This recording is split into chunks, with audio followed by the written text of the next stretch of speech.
അസ്സലാമലൈക്കും. Hi all, welcome back to Maimoon's kitchen. Maimoon's kitchen പുതിയതായി കാണുന്നവർ സബ്സ്ക്രൈബ് ചെയ്യാൻ മറക്കരുത് കേട്ടോ. അതുപോലെ തന്നെ ബെല്ലൈക്കൺ പ്രസ് ചെയ്താൽ ഞാൻ അപ്പോൾ ഇടുന്ന വീഡിയോസൊക്കെയും നിങ്ങൾക്ക് നോട്ടിഫിക്കേഷൻ ഉണ്ടാവും. അപ്പോൾ സബ്സ്ക്രൈബ് ചെയ്യാനും ബെല്ലൈക്കൺ പ്രസ് ചെയ്യാനും ആരും മറക്കരുത്. നമുക്ക് റെസിപ്പിയിലോട്ട് പോവാം. ഹായ് ഫ്രണ്ട്സ്, അപ്പം ഞാനിന്നിവിടെ വന്നിരിക്കുന്നത് ഒരു സിമ്പിൾ ബ്രേക്ക്ഫാസ്റ്റ് ആയിട്ടാണ്. ബ്രേക്ക്ഫാസ്റ്റ് അല്ലെങ്കിൽ ഇതൊരു സ്നാക്കായും നമുക്ക് സെർവ് ചെയ്യാം കേട്ടോ. ഇപ്പോൾ പ്രത്യേകിച്ചും കുട്ടികളൊക്കെ എക്സാം ടെൻഷനിൽ ഇരിക്കുന്ന സമയത്ത് പെട്ടെന്ന് അവർക്ക് ഉണ്ടാക്കി കൊടുക്കാൻ പറ്റുന്ന ഒന്നാണിത്. അപ്പോൾ മുട്ടപ്പൂരി അല്ലെങ്കിൽ ഓംലെറ്റ് പൂരി ഉണ്ടാക്കുന്നത് എങ്ങനെയാണെന്ന് നമുക്കൊന്ന് കണ്ടു നോക്കാം. അപ്പോൾ ഇതിനായിട്ട് ആദ്യം നമ്മൾ കുറച്ച് പൂരി പരത്തി വെക്കണം.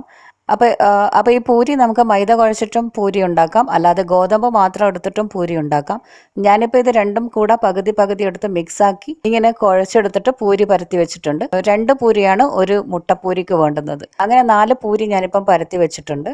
ഇനി ഒരു ഓംലെറ്റിൻ്റെ ഒരു മിക്സ് ഉണ്ടാക്കണം. അപ്പം അതിനായിട്ട് ഞാനിപ്പം കുറച്ച് സവാളയും പച്ചമുളകും ചെറുതായി അരിഞ്ഞു വെച്ചിട്ടുണ്ട്. കുറച്ച് ഉപ്പ് ചേർത്ത് നമുക്കിത് നന്നായി ഒന്ന് മിക്സാക്കി വെക്കാം.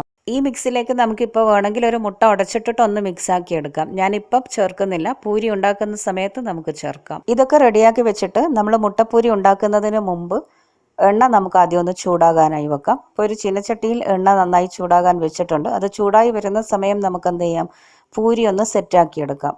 ഇതുപോലെ ആദ്യം ഒരു കുഴിയുള്ളൊരു ചെറിയ പ്ലേറ്റ് എടുക്കാം. എല്ലാവരുടെ വീട്ടിലും കപ്പ് സോസർ ഉണ്ടാവുമല്ലോ, അപ്പോൾ ആ ഒരു സോസർ എടുത്താൽ മതി. നമ്മൾ ഫിൽ ചെയ്യുന്നതൊന്നും പുറത്തേക്ക് പോവാത്ത രീതിയിൽ ഒരു കുഴിഞ്ഞൊരു പാത്രമായാൽ മതി. ഇനി എന്താ ചെയ്യേണ്ടതെന്ന് വെച്ചാൽ ഇതിലേക്ക് ഒരു പൂരി ആദ്യം വെച്ച് കൊടുക്കാം. ഇനി പൂരിയുടെ മുകളിലേക്ക് നമ്മൾ നേരത്തെ ഉണ്ടാക്കി മിക്സാക്കി വെച്ചിട്ടുള്ള സവാളയുടെ ആ ഒരു മിക്സ് കുറച്ച് വെച്ച് കൊടുക്കാം. ഒരു 1-2 ടേബിൾ സ്പൂൺ വെച്ചാൽ മതി. അതിലേക്ക് ഒരു മുട്ട പൊട്ടിച്ചൊഴിക്കാം. എന്നിട്ട് ഈ മഞ്ഞ ഒന്ന് ഇളക്കി കൊടുത്തൊന്ന് പൊട്ടിച്ചെടുക്കാം. എന്നിട്ട് വേറൊരു പൂരി മുകളിൽ വെച്ചിട്ട് നന്നായി ഇതൊന്ന് കവർ ചെയ്യാം. സൈഡൊക്കെ നന്നായി ഒന്ന് പ്രസ് ചെയ്ത് കൊടുക്കണം. ഈ സോസറിൽ വെച്ചുകൊണ്ട് തന്നെ സൈഡൊക്കെ നന്നായി പ്രസ് ചെയ്ത് കൊടുക്കാം, അല്ലെങ്കിൽ മുട്ടയൊക്കെ പുറത്തേക്ക് ഇളകി പോകും കേട്ടോ. നന്നായി ഇത് പ്രസ് ചെയ്ത് കൊടുത്ത ശേഷം നമുക്ക് വേണമെങ്കിൽ ഇത് പിരിച്ചെടുക്കാം. ഒരുവിധം എല്ലാവർക്കും അറിയാം, ഇറച്ചിപ്പത്തിലൊക്കെ നമ്മൾ പിരിച്ചെടുക്കുന്നില്ല, അതുപോലെ പിരിച്ചെടുത്ത ശേഷം ചൂടായ എണ്ണയിലിട്ടിട്ട് ഫ്രൈ ചെയ്തെടുക്കാം. എണ്ണയിൽ ഇടുമ്പം ഇത് നന്നായി ഫ്ലെയിം കൂട്ടി വെച്ചിട്ട് വേണം ഇട്ട് കൊടുക്കാൻ. എന്നിട്ട് മീഡിയം ഫ്ലെയിം ആക്കി വെച്ചിട്ട് നന്നായി ഇത് മൊരിച്ചെടുക്കാം. എണ്ണയിലിട്ടാൽ ജസ്റ്റ് ഒരു കത്തി കൊണ്ടോ അല്ലെങ്കിൽ ഒരു ഫോർക്ക് എടുത്തിട്ടോ അല്ലെങ്കിൽ ഒരു പപ്പടം കുത്തി കൊണ്ടോ നമുക്കിങ്ങനെ ഒന്ന് കുത്തി കൊടുക്കാം. ഉൾഭാഗവും നന്നായി മുട്ടയൊക്കെ വെന്ത് കിട്ടാൻ വേണ്ടിയാണ് അങ്ങനെ ചെയ്യുന്നത്. ഒരു ഭാഗം നന്നായി മൊരിഞ്ഞു വന്നാൽ നമുക്ക് എന്ത് ചെയ്യാം, അടുത്ത ഭാഗവും തിരിച്ചിട്ട് കൊടുക്കാം. ഈ സൈഡും ഇതുപോലെ ജസ്റ്റ് ഒന്ന് കുത്തി കൊടുത്തു കഴിഞ്ഞാൽ ഉൾഭാഗം നന്നായി വെന്ത് കിട്ടും. ഇല്ലെങ്കിൽ മുട്ട ആ ഒരു വെള്ളം പോലെ തന്നെ അങ്ങനെ കിടക്കും. അപ്പോൾ അത് കഴിക്കുന്നതിനെക്കാട്ടിലും കുറച്ചൊന്ന് വെന്തിട്ടാണ് നല്ലത്. അപ്പോൾ ഇത് നന്നായി ഇപ്പം വെന്ത് മൊരിഞ്ഞു വന്നിട്ടുണ്ട്. ഇനി നമുക്ക് എന്ത് ചെയ്യാം, ഇത് എണ്ണയിൽ നിന്നും കോരി മാറ്റാം. ഇതുപോലെ ബാക്കിയുള്ളതും നമുക്ക് ഉണ്ടാക്കിയെടുക്കാം.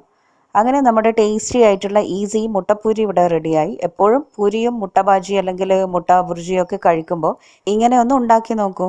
അപ്പോൾ കുട്ടികൾക്കായാലും വലിയവർക്കായാലും ബ്രേക്ക്ഫാസ്റ്റിന് ഇത് സിമ്പിൾ റെസിപ്പിയാണ്. അതുപോലെ നമുക്കിത് വേണമെങ്കിൽ സ്നാക്കായും സെർവ് ചെയ്യാം കേട്ടോ. അപ്പോൾ എല്ലാവരും ഈ വീഡിയോ കണ്ടിട്ട് വീട്ടിൽ ട്രൈ ചെയ്ത് കുട്ടികൾക്കൊക്കെ ഉണ്ടാക്കി കൊടുക്കൂലേ അല്ലേ. അപ്പോൾ വീഡിയോ കണ്ട് ഇഷ്ടമായാൽ ലൈക്ക് ചെയ്യാനും ഷെയർ ചെയ്യാനും നിങ്ങൾ മറക്കരുത്. നിങ്ങളുടെ ഫീഡ്ബാക്സും എന്നെ അറിയിക്കുക. അപ്പോൾ എല്ലാവരും സപ്പോർട്ട് ചെയ്യുക. പുതിയ റെസിപ്പീസുമായി നമുക്ക് വീണ്ടും കാണാം. Till then take care and by.